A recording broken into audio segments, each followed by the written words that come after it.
नमस्ते दोस्तों। आइए आज मैं आपको ताजमहल के पीछे की अविश्वसनीय कहानी सुनाती हूँ, जिसे दुनिया का सबसे खूबसूरत स्मारक माना जाता है। ताजमहल सिर्फ एक इमारत नहीं है, यह एक ऐसी प्रेम कहानी का प्रमाण है जो सदियों से चली आ रही है। मैंने हमेशा सुना था कि यह एक मकबरा है, पर पूरी कहानी नहीं पता थी। हाँ बिल्कुल, इसे 17वीं सदी में एक मुगल बादशाह ने बनवाया था, जिनका नाम शाहजहां था। उनकी प्रिय पत्नी मुमताज़ महल थीं। उनका रिश्ता बहुत गहरा था और वह उनकी सबसे भरोसेमंद सलाहकार भी थीं। पर 1631 में अपने 14वें बच्चे को जन्म देते समय उनका देहांत हो गया। कितना दुखद है, वह बहुत दुखी हुए होंगे। हाँ, बहुत ज़्यादा। उनके जाने के बाद शाहजहाँ गहरे सदमे में चले गए और उन्होंने लगभग 1 साल तक खुद को दुनिया से दूर कर लिया था। उन्होंने मुमताज़ से वादा किया था कि वह उनकी याद में एक ऐसा मकबरा बनाएंगे जो उनकी सुंदरता और उनके प्यार के लायक हो, कुछ ऐसा जो दुनिया ने पहले कभी न देखा हो। और बस यहीं से ताजमहल को बनाने का 22 साल लंबा सफ़र शुरू हुआ। 22 साल! ये तो अविश्वसनीय है। उन्होंने उस समय इतनी बड़ी इमारत कैसे बनाई? ये एक बहुत बड़ा काम था।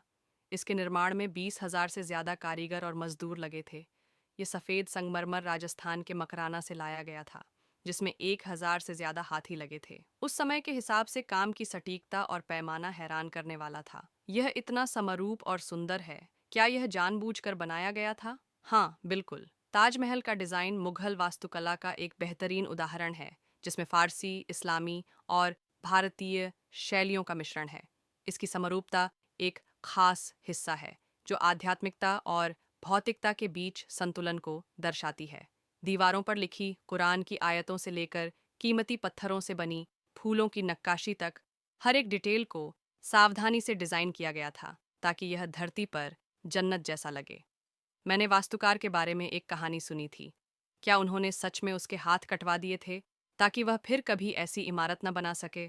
वह एक लोकप्रिय कहानी है, पर इसका कोई ऐतिहासिक सबूत नहीं है। ताजमहल के मुख्य वास्तुकार उस्ताद अहमद लाहौरी थे और उनके वंशज मुगल दरबार में ऊंचे पदों पर थे। ये कहानी शायद सिर्फ इसलिए बनी ताकि लोग ताजमहल को सबसे अलग समझें। असल में उस समय के कारीगरों की बहुत सराहना की जाती थी। ताजमहल बनने के बाद शाहजहां का क्या हुआ? यही कहानी का दुखद हिस्सा है। ताजमहल पूरा होने के बाद शाहजहां को उनके बेटे औरंगजेब ने आगरा के किले में कैद कर लिया था। कहा जाता है कि उन्होंने अपने जीवन के आखिरी साल खिड़की से ताजमहल को देखते हुए बिताए। यह उनके प्यार और नुकसान की दर्द भरी याद दिलाता रहा।